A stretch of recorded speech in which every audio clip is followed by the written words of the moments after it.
அதாவது திரும்ப திரும்ப நமக்கே அணிட்ரா போட்டுக்கிட்டே இருக்கிறானுங்க. அத நெனச்சாதான் நமக்கே சிக்கலாகுது. என்னடான்னா, நேத்து நான் ஒரு சேனல் இன்டர்வியூல போயிட்டு இருக்கும்போது, எனக்கு இந்த நிஷா அப்படின்ற ஒரு ஐடி ஏற்கனவே நான் அத ஸ்க்ரீன்ஷாட்லாம் காமிச்சிருக்கேன். அதே ஐடியிலருந்து அந்த ஐடி நடுவுல டீஆக்டிவேட் பண்ணிட்டானுங்க. அதையும் ஸ்க்ரீன்ஷாட் எடுத்து வச்சிருக்கேன். திரும்ப மறுபடியும் ஆக்டிவேட் ஆயிடுச்சு. ஆக்டிவேட் ஆனதுக்கப்புறம் மறுபடியும் நேத்து ஹாய் ஹாய் ஹாய்ன்னு ஒரு 3 நாளா வந்துச்சு. நான் பார்த்தேன். சரி இருக்கட்டும், தேவைப்படும் அப்படின்னு. பார்த்தா ஸ்னாப்வான்னாய்ங்க. என்னடா இவங்க ஸ்னாப்வான்றாய்ங்கன்னு சொல்லிட்டு, நாம என்ன பண்ணோம், நைட்டு இன்டர்வியூ முடிச்சுட்டு வந்ததுக்கப்புறம் நம்ம ஃப்ரெண்ட்ஸ் ஒரு 3 பேரோட சேர்ந்து இந்த ஐடி என்னலாம் பேசுறாய்ங்கன்னு பார்ப்போம்னா, வேற மாரி பேசுறாய்ங்க. எந்த பொண்ணுமே எடுத்த உடனே வீடியோ கால் வா அப்படிலாம் பேசாது. அதுவும் நூட் வீடியோ சேட்லாம் பேசவே பேச மாட்டாய்ங்க. டக்குன்னு வருது. ஆஹா! நாமளும் இவங்க நான் ஃபர்ஸ்ட் வாய்ஸ் கேட்குறோம், ஃபோன் நம்பர் கேட்குறோம். நீங்க யாரு? எங்கேருந்து பேசுறீங்க? நீங்க சொல்லுங்க. அவன் திரும்ப திரும்ப என்ன கேட்குறான், உன்னோட நூட் பீக் அனுப்பு. உன்னோட நூட் பீக் அனுப்பு. அப்படியே கேட்டே இருக்கான். ஆஹா! இப்ப இத வந்து நாங்க அப்படியே சேஃபா வச்சிருக்கோம். அவ்வளோதான மாப்ள இர்றான்னு சொல்லிட்டு நம்ம கூட இருந்த பையன் என்ன பண்ணான், கூகுள் ஃபோட்டோஸ எடுத்து அது உண்மையிலேயே நம்பி அவங்களும் அது எல்லாமே மாஃப்டு லைவான ஒரு வீடியோ சேட்ஸ் அந்த மாதிரிலாம் எதுவுமே இருக்காது. வேற வேற வே அனுப்பிட்டே இருக்காங்க. நம்ம ரெக்கார்ட் பண்ணி எல்லாத்தையும் வச்சிருக்கோம். தனியா ஒரு சைபர் கம்ப்ளைண்ட்டும் பண்ணி வச்சிருக்கோம். இந்த ஹனி ட்ராப் வரதெல்லாம் எடுத்து கம்ப்ளைண்ட் எடுத்து வச்சிருக்கோம். காலையில அதே ஸ்கிரீன்ஷாட் எடுத்து போட்டு எனக்கே ஹனி ட்ராப்பா பெட்டர் லாக் நெக்ஸ்ட் டைம்னு சொல்லி திரும்ப அமுச்சு விட்டுருக்கோம். இது மாதிரி இன்னும் 2, 3 ஐடி இருக்கு. அதை பற்றியும் பேசுகிறேன். அதுக்குள்ள இன்னொரு முக்கியமான விஷயத்தையும் பேசுகிறேன். சரி, அடுத்து நம்ம கூடுதலாக தகவல் சொல்லணும்ல. அப்போ அடுத்த தகவல் என்ன அப்படின்னா, இந்த சேலத்தில் நேற்று ஒரு ட்ரோல் பண்ணியிருப்பேன். எல்லாரும் தளபதிக்காக சாப்பிடாம இருப்போம் இருப்பீங்களா, எல்லாரும் நீங்க தண்ணி குடிக்காம இருப்பீங்களா, நாக்கு வறண்டு செத்து போனாலும் செத்து போகணும் இருப்பீங்களா அப்படின்னு நம்ம ஒன்று பண்ணார்ல ஒரு அங்கிள். அவர் வந்து நீங்க படத்துல கூட விஜய் அங்கிள் படத்துல கூட பார்த்துருப்பீங்க. இந்த தெரி படத்துல அக்யூஸ்ட கட்டி தொங்க விட்டதுக்கு அப்புறமா ஒரு இன்ஸ்பெக்டர் ஒருத்தர் கிராஸ் ஆகி சார் போஸ்ட் ரெடி சார் அப்படின்னு ஏதோ ஒரு டைலாக் பேசிட்டு போவார். அது வேற யாரும் இல்லை, இவர் தான். அந்த அது இவர் தான். சரி, இவர் யாரு அப்படின்னு நம்ம விசாரிச்சோம் அப்படின்னா, இவர் வந்து சேலம் மாவட்டத்தில் இப்போ செயலாளராக இருக்காரு. இதுக்கு முன்னாடி திமுக கட்சியில் இருந்திருக்காரு. அது மட்டும் இல்லாமல் கிச்சிப்பாளையம்ல குணா அப்படின்ற வேட்பாளருக்கு விழுந்து விழுந்து வேலை செஞ்சவர். ஆக மொத்தத்தில் இவர் 20 வருஷமா விஜய் கூடலாம் இருந்தவர் இல்லை. கிச்சிப்பாளையம் குணாவுக்கு வேட்பாளராக இருந்தப்போ அவருக்கு விழுந்து விழுந்து வேலை செஞ்சவர். அதுக்கு முன்னாடியா அதுக்கு அப்புறமானு தெரியல. ஆமாம், அதுக்கு முன்னாடி இவர் வந்து என்ன பண்ணியிருக்காருன்னா, விஜயோட தீவிர ரசிகராக இருந்துக்கிட்டு திருட்டு விசிறி வித்திருக்காரு. விஜயோட தீவிர ரசிகராக இருந்தால் ஃபர்ஸ்ட் ஷோவோட ஃபர்ஸ்ட் விசிடியவே இவர் வந்து விசிடிலாம் பார்ப்பாரு. இவருக்கு ஒரு செல்ல பேரும் உண்டு. அந்த பேர் என்ன அப்படின்னா சிடி கடை பார்த்திபன். செமையா இருக்குல்ல, சிடி கடை பார்த்திபன், அதான் அவருடைய பேர். அதுக்கப்புறமா புஜி அங்கிளுடைய இன்ட்ரோ கிடச்சி, புஜி அங்கிள் நான் விஜய் கூடவே இருப்பேன், விஜய்க்காக என்ன வேணாலும் செய்வேன், விஜய் அங்கிளுக்காக நான் என்ன வேணாலும் பண்ணுவேன் அப்படின்னு சேர்ந்து அதுக்கப்புறம் பல அமௌண்ட்டுகள் எல்லாம் அப்படி பண்ணி கொடுத்து அந்த பதவிக்கு வந்து இப்போ கீழே இருக்கவங்களுக்கு எல்லாத்தையும் பண்ணி கொடுத்து அப்படி ஒரு செட்டில்மெண்ட்லாம் வாங்கி அப்படி இருக்காப்புல நம்ம புஜி அங்கிள். அப்புறம் நேற்று வந்து ராமநாதபுரம் மாவட்டத்தில் நீ வந்து பொய் சொல்லிட்ட அப்படின்னா, டேய் நான் ப்ரூஃபோட பேசியிருக்கேன். நான் வந்து மாவட்ட ஆட்சியர்கிட்ட பாதிக்கப்பட்ட நபர் கொடுத்த அந்த மனு, மாவட்ட ஆட்சியர் அதை பார்த்துட்டு உடனே எஸ்பி ஆஃபீஸுக்கு ஃபார்வர்ட் பண்ணுங்கன்னு சைன் பண்ண கிரீன் சைன் பண்ண அது இருக்கு. யாராவது இதில் போய் சொல்லுவாங்களா? மாவட்ட ஆட்சியர் மேலே அவதூறு பரப்புவாங்களா? மாவட்ட ஆட்சியர் எஸ்பிக்கு அனுப்புன அந்த லெட்டரில் கிரீன் சைன் போட்டு அனுப்புனது இருக்கு. இவங்க புகாராக கொடுத்த அந்த லெட்டரை அப்படியே எடுத்து வச்சிருக்கேன். ப்ளஸ் மிரட்டின வீடியோவை காட்டுறேன். இவங்க வந்து கிபிக்கு நீ வந்து அப்படின்றானுங்க. சொல்லிட்டு போங்கடா, ஆதாரங்களை இறக்குவோம். அடுத்து இப்போ இந்த தாவேக்காவில் இன்னொரு மேட்ரு ரிலீஸ் பண்ணுறேன். இந்த வாய்ஸ் ஆஃப்னு ஒருத்தன் சுற்றிக்கிட்டு இருப்பான். அவன் பேர் என்னடா மறந்துட்டேன். அவன் பேர் ஏதோ ஒன்று. அவன் ஐடியா கூட முடக்கி விட்டாங்க. அந்த டுபா குரு வந்து கொஞ்ச நாளாக ஆளை காணும். அவன் ஐடியா வந்து முடக்கிட்டாங்க. ஏன் முடக்குனாங்க அப்படின்றது நான் பின்னாடி சொல்கிறேன். இப்போ வந்து வேரிஸ் அந்த பையன் பரத் எங்க அவன் அப்படின்னு சொல்லி ஹேஷ்டாக் போட்டு பண்ணுறாங்க. அவரை வந்து போலீஸ் அரெஸ்ட் பண்ணிருச்சான். அவர் வந்து எங்கேயோ இருக்காராம், 10 நாள் ஆச்சான் அரெஸ்ட் பண்ணி. அவர் வெளியில் அப்படிலாம் எதுவும் கிடையாது. தலைவர் சைடில் இருந்துட்டு இருக்காப்புல. என்ன பண்ணிக்கிட்டு இருக்காருன்றது அவர் இன்னொரு டீட்டெயிலும் நமக்கு வந்திருக்கு. எதுவுமே நாம் போய் ஐஎஸ்ல இருந்து எல்லாத்தையும் என்னங்க அப்படின்னா, யாரையுமே இந்த சமீப காலத்தில் யாரும் எந்த அரெஸ்ட்டுமே நடக்கலை. அவர் கடைசியாக கூட சிஎம்க்கு எதிராக ஒரு போஸ்ட்டை போட்டிருந்தாரு. அப்புறம் வந்து அதையும் டெலீட் பண்ணிட்டாப்புல. அக்கௌண்ட்டை இப்போ அவருடைய அக்கௌண்ட் முடக்கப்பட்டதுக்கு காரணம் என்ன அப்படிங்கிறதுக்கு அதுக்கு முழு காரணம் நானும் ஒரு காரணம். ஏன் அப்படின்னா சார் வந்து நாங்கள் எல்லாரும் ட்ரிப்பு போயிருந்தோம். அதில் வந்து நிறைய பேர் வந்திருந்தாங்க. 20 பேர். ஒன்று நான், என் ஆஃபீஸில் எங்கள் அலுவலகத்தில் வேலை செய்கிற எல்லாரும், என்னுடைய மனைவி, அப்புறம் திமுகவில் இருக்கிற அவங்க வைஷ்ணவி, அவங்களுடைய அம்மா, அப்புறம் கோயம்புத்தூரில் ரன் ஆகிற ஒரு சேனல் அவங்க, அதுக்கப்புறம் ஒரு அட்வொகேட் ஒருத்தர் வந்திருந்தாரு, என்னுடைய அக்கா, அக்காவுடைய ஹஸ்பண்ட், 2 குழந்தைங்க, எல்லாரும் ஒரு பெரிய டீம் 18-20 பேர் போயிருப்போம். இந்த டீம் வந்து எப்போல்லாம் போகும் அப்படின்னா வருஷம் டிசம்பர் 25ஆம் தேதி எங்களை நீங்கள் கீழ்வெண்மணியில பார்க்கலாம். கிட்டத்தட்ட ஒரு 8 வருஷமா போயிட்டு இருக்கோம் கீழ்வெண்மணியில. நான் 10 வருஷமா 15 வருஷமா போயிட்டு இருக்கேன். இந்த டீமா போறது ஒரு 8 வருஷமா தொடர்ந்து போயிட்டு இருக்கோம். போயிட்டு நாங்கள் சுற்றி இருக்க ஏதாவது ஒரு இடத்துக்கு போயிட்டு வருவோம். அப்போ வைஷ்ணவி அவங்க கூட ஜாயின் பண்ணுறோம். அவங்களுக்கு என்ன அவங்க வேலை அப்படின்னா நான் எல்லா இடத்துலையும் தெளிவாக சொல்லியிருந்தேன். என்ன காரணம்னா அவங்க தாவேக்காவில் மிக ஆக்டிவாக இருக்கும்போதே அவங்களுக்கும் எங்கள் ஆஃபீஸில் இருக்கிற சுபஸ்ரீ வந்து அவங்க இன்ஸ்டாகிராமில் ஃப்ரெண்ட் ஆகிட்டு அவங்க வந்து மெசேஜ் போட்டாங்க, நீங்கள் நல்லா பண்ணுறீங்க அப்படின்னு. அப்போ ஓகே இவங்களும் பேசிட்டு அப்போ நம்ம எல்லோரும் மீட் பண்ணலாம், உங்கள் டீமை நான் கேட்டதா சொல்லுங்கள், எங்கள் அம்மா உங்கள் வீடியோஸ் எல்லாம் பார்ப்பாங்க.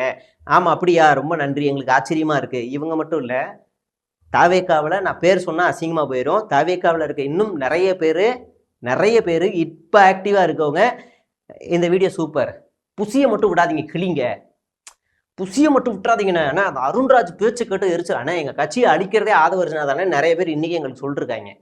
எடுத்து விட்டேன்னா அசிங்கமாக போயிடும், அது வேணாம், அது என்னை நம்பி சொல்கிறாங்கன்றதுக்காக நான் சொல்லலை, ஒரு உதாரணத்துக்கு சொல்கிறேன். அந்த மாதிரி அவங்களும் பேசியிருந்தாங்க.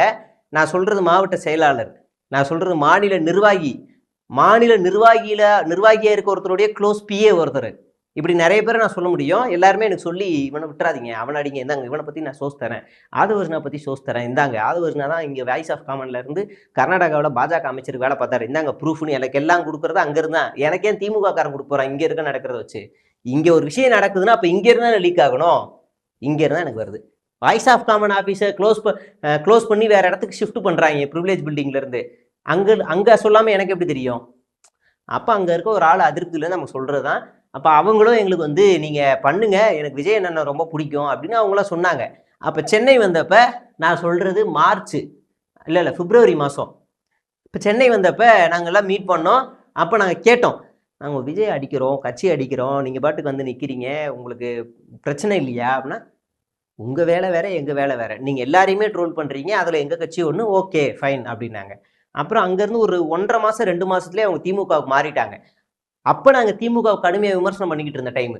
அப்போ நான் திரும்பவும் அவங்க எங்களுக்கு கேட்கும்போது நாங்கள் வாழ்த்துக்கள்னு இங்கேருந்து போட சொன்னேன். அவங்க சுபாக்கு வாழ்த்துக்கள் சொல்ல, அவங்களுக்கு திமுகவில் சேர்ந்துருக்காங்க அப்படின்னோடனே போட்டுடுறேன்னு சொல்லி போட்டாங்க. அப்போ திரும்ப அவங்கள கால் பண்ணாங்க, எல்லாருக்கும் கால் பண்ணணும் சொன்னோம், நாங்கள் இப்போ திமுக அடிக்கிறமே உங்களுக்கு. நான் மறுபடியும் அதே தாங்க, நாங்கள் இங்கே இருக்கோம், நீங்கள் அடிக்கிறீங்க, ஓகே அப்படின்ட்டாங்க. சரி ஓகேன்னு விட்டாச்சு. நாங்கள் ட்ரிப்பு போன இடத்துல தாவேக்கா நிர்வாகி ஒருத்தர் இருக்காரு, எங்கள் ட்ரிப்பில் தாவேக்கா நிர்வாகி ஒருத்தர் இருக்கார், சொன்னால் வேறு மாதிரி ஆயிரும். அப்போ அவர் அந்த பக்கம் தள்ளி போய் உட்கார வச்சுக்கிட்டு நாங்கள் வீடியோ எடுத்தோம். அவருக்கு எங்களுக்கு ஐடியாலஜி இருக்குது. இன்னொன்று விசிகாலும் ஒருத்தர் உள்ளே வந்தார், சொல்ல முடியாது. அப்போ இதை வந்துட்டு அவன் என்ன பண்ணான்னா வீடியோவாக எடுத்து அந்த டுபாகூர் எடுத்து போட்டான். போட்டது மட்டும் இல்லாமல் முழுக்க மாஃபிங் வீடியோஸ்லாம் நிறைய வந்துச்சு, கையில் பீர் பாட்டில் வச்சுருக்க மாதிரி இதெல்லாம் பண்ணாங்க. கிங்ஃபிஷர் பீர் கம்பெனிக்காரன் கூட பிராண்ட் அப்படியே தெரிகிற மாதிரி ஒரே மாதிரி பிடிச்சிருக்க மாட்டான், இவங்க அந்த மாதிரி மாஃபிங்லாம் பண்ணாங்க. இது ஒரு எக்ஸ்ட்ரீம் போய் என்ன பண்ணான்னா குழந்தையோட கையில் பீர் பாட்டில் இருக்க மாதிரிலாம் போட்டான். இப்போ இவன் வீடியோ ஃபஸ்ட் டைம் போட்டான், நாங்கள் ட்ரிப்பு போயிட்டு வந்த 3வது நாளே அவன் வீடியோ போட்டான். அப்போ எங்கள் கூட வந்து அட்வொகேட் இருக்கார், அவர் என்ன பண்ணாருன்னா சைபர் கிரைம் கம்ப்ளைண்ட் கொடுத்து என்னோட கன்சர்ன் இல்லாமல் என் வீடியோ எடுத்து நீ போட்டு இது மாதிரி பண்ணியிருக்கேன்னு சொல்லி அக்கௌண்ட்டை முடிச்சு விட்டார். அவர் அக்கௌண்ட் அப்பயே முடிஞ்சு போச்சு. ஆனால் அவர் வந்து கமெண்டில் வந்து கதர்னாப்பில், ஒரு mutual understand bro, mutual concern, நீங்களும் வீடியோ டெலீட் பண்ணுங்கள், நானும் வீடியோ டெலீட் பண்ணுறேன்னு. மியூச்சுவல் கன்சர்னுக்கு அர்த்தம் தெரியுமா தெரியாதான்னு எங்களுக்கு தெரியல. ஆனால் வந்து அவர் கமெண்ட் போட்டார், ஆனாலும் அக்கௌண்ட் போயிருச்சு. அப்புறம் 2.1 ஏதோ ஒன்று போட்டாப்புல, இப்போ வந்து அது ஆக்டிவாக தான் இருக்குது. ஆனால் சார் வந்து வேறு அண்டர் கிரவுண்ட் வேலைக்கு கட்சி வேறு வேலை கொடுத்துருக்கனால அதை செஞ்சுக்கிட்டு இருக்காரு, அவ்வளோதான். மற்றபடி இன்னொரு பாம் வச்சுருக்கேன், ஒரு 5 ஐடி பாம் இருக்குது, அது இன்னும் ஒரு எலெக்ஷனுக்குள்ளே பும் அப்படின்னு ஆகும். நான் ப்ரைவேட்டாக கொடுத்து தான், நமக்கு எவ்வளோ மாஃபிங் பண்ணி எதாவது பண்ணியிருக்காங்கன்றது கொடுத்துருக்கோம். இவ்வளோ தான் நடந்தது, இதுதான் காரணம். இப்போ இவங்க சொல்லுவாங்க, என்னடா நீ வந்து பச்சோந்தியா அந்த அவங்க கூட திமுக கூட ஆளுங்க கூட இருக்க அப்படின்னா, நான் அனந்தஜித்து கூட எடுத்த ஃபோட்டோ செல்ஃபி இருக்குது, வெளியிட்டுருவேன். லயோலாமணி கூட கை குலுக்கின ஃபோட்டோ இருக்குது, வெளியிடுவேன். நிறைய இருக்குது. நான் யார் யார் கூட உங்கள்கிட்ட பேசிக்கிட்டு இருக்கேன்னு சொன்னால் அசிங்கமாக போயிடும். உன் கட்சியில் இருக்க பாதி மாவட்ட செயலாளர், பாதி பேர் திமுக வேலை செஞ்சவங்க தான் திமுக ஆளுங்களோட இன்னமும் நெருக்கமாக இருக்கான், ஏன் கூட நெருக்கமாக இருக்கான். இப்போ எல்லாரையுமே பச்சோந்தின்னு புத்திர குத்துவானா அப்படின்னு ஒன்று இருக்குது. விஜயோடைய க்ளோஸ் நண்பர் எங்களோட வீடியோ எடுத்துகிட்டு போய் அங்கேயே காட்டுறதா ஒரு தகவல் வருது. அப்போ விஜயும் பச்சோந்தியா? அந்த மாதிரி காட்டக்கூடாது. ரெகுலராக ஒரு அங்கேயே இருக்கிற ஃபீல்ட் ரிப்போர்ட்டர் ஒருத்தர் ஃபோன் பண்ணி சொன்னார், இப்போ தான் உங்கள் வீடியோ பற்றி கட்சி ஆஃபீஸில் ஒரு டிஸ்கஷன் ஓடுது, உங்களை பற்றி இது போடுது அப்படின்னா. அப்போ அந்த மாதிரி நிறைய தகவல் வரும். எனக்கு தாவேக்காவில் மட்டும் இருந்து சோர்ஸ் வரல, காங்கிரஸ்லேருந்து சோர்ஸ் வருது, அப்புறம் பாஜகவிலேருந்து சோர்ஸ் வருது, திமுகவிலேருந்து சோர்ஸ் வருது, அதிமுகவிலேருந்து சோர்ஸ் வருது. ஆனால் 10 மடங்கு அதிகமாக தாவேக்காவிலேருந்து வருது. அதுக்கு காரணம் தாவேக்கா கட்சிக்குள்ளேயே இருக்கிற பொறுப்பில் இருக்க நபர்கள் அப்படியே கொத்து கொத்தா டாக்குமெண்ட் அப்படியே அமைச்சுக்கிட்டே இருக்கிறாங்க. தாவேக்கா கொடி கட்டி வந்து ஆட்டோவில் வந்து ஆடு திருடிட்டு போகிறான், அதுவும் தாவேக்கா வீட்டுக்காரங்கிட்டே. அதை வெளியிட்டது அதே வீட்டுக்காரரு. அந்த வீட்டுக்காரங்க பாருங்க, என் கட்சி கொடியை வச்சுக்கிட்டு எங்காலே திருட்டு போகிறான், இவங்களை விடாதீங்க.